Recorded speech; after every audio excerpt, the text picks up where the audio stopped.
All right, let's talk about work. What if I told you that pretty much everything you've been taught about success is wrong? What if working harder is actually the thing holding you back? Well, today we are jumping into Rework by Jason Fried. And this isn't just another business book. It's a full-on takedown of the whole hustle culture that's burning us all out. You know the type, right? Our whole culture celebrates the workaholic. We treat people like heroes for sacrificing their entire lives for the office. But Rework just calls this what it is. Not just a bad idea, but actually destructive. It's not a sign of dedication. It's a sign of inefficiency. I mean, working more doesn't mean you care more. It just means, well, you're spending more time at work. So this is it. These are the two paths in front of us. On one side, you've got the chaos of the old way, those 100-hour weeks, a calendar that's just jam-packed with meetings, and of course, the inevitable burnout. But on the other side, that's the Rework reality. Focused, efficient, profitable, all inside a totally sane work week. The choice really is yours. So the question is, how do we get to the other side? Well, we start by tearing down the lies that hold up this old, broken system. I'm talking about the toxic myths we've all been fed about what it takes to get ahead. So let's start busting them, one by one. And this right here, this is the absolute heart of it. That feeling, you know the one, where you're constantly overwhelmed, that's not a signal to push even harder. Nope. It's a giant, flashing red light telling you your entire approach to work is broken. It's not about endurance. It's about being smart and efficient. First up, we've got the biggest lie of them all. This idea that the more hours you pour into something, the more successful you'll be. That pulling an all-nighter is some kind of badge of honor. Yeah, let's talk about that. I love this because it completely flips the script on who the real hero is, right? It's not the person chained to their desk at 10 p.m. The real hero is already home. Why? Because she was smart enough to figure out a faster way. Efficiency isn't just a skill. It's a legit superpower. And Rework gives us this brilliant, cutting definition. Workaholism isn't dedication. It's a blunt instrument. The book even calls it a way to make up for intellectual laziness with brute force. It's like trying to solve a puzzle with a hammer. You just create more problems, and in the end, all it leads to is burnout and sloppy work. So if you find yourself consistently working late, the book argues it's probably not because you have a mountain of work. It's because you're not actually working when you're at work. The true villain, the silent killer of all productivity, is interruption. Think about your day.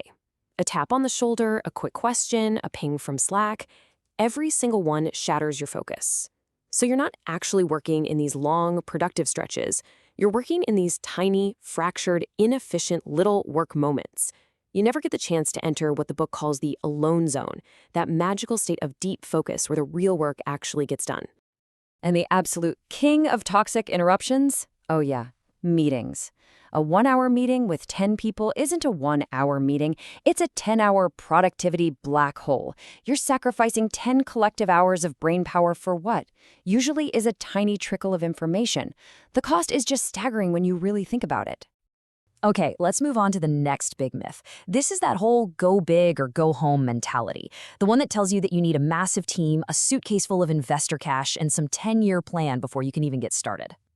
The Rework philosophy is like a breath of fresh air here. It tells you to do the exact opposite. Starting small isn't a handicap, it's your secret weapon.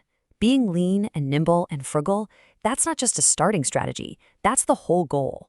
The book forces you to ask some really tough questions, like, do you really need 10 people right now? Do you really need $500,000 to get going? What about that big office? Or hiring a PR firm? So often, the answer is just a flat-out no. And when you ruthlessly cut out all the non-essentials, you can finally focus on what actually matters, building a real, sustainable business. And this is where it gets a little counterintuitive, but it's genius. Having less time, less money, fewer people, that's not a problem. It's a gift. Constraints are a catalyst for creativity. They force you to be resourceful, to be innovative, because you have no other choice. There's just no room for waste. So here's the bottom line. You don't need a polished, fancy facade. You need a real business that makes real money. The size doesn't matter. What matters is that it's sustainable and that it's something you're genuinely proud of building. And this brings us to our final myth. And oh man, it's a big one. It's the one that keeps so many brilliant ideas locked away in a drawer forever. This endless, paralyzing wait for the perfect time to start. Okay, this is one of the most vital concepts in the whole book. Your great idea, that can last forever. But your inspiration to actually do something about it, that has an expiration date. It's as perishable as milk. And once it's gone, it is really, really hard to get back.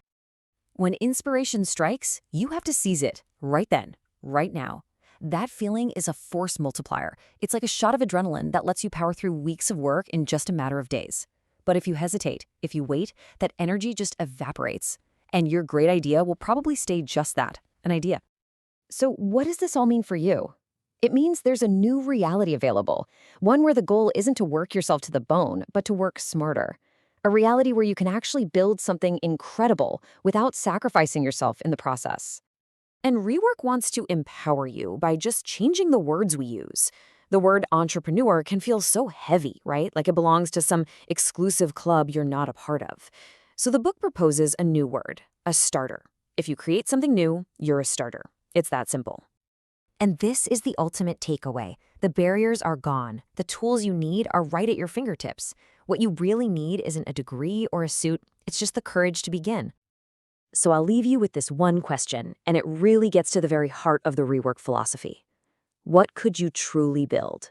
What could you actually achieve if you stopped just being busy and started being productive? That's all for this one. If you're ready to reclaim your time and build something great on your own terms, you know what to do. Subscribe to Lazy Reader, where we're all about working smarter, not harder.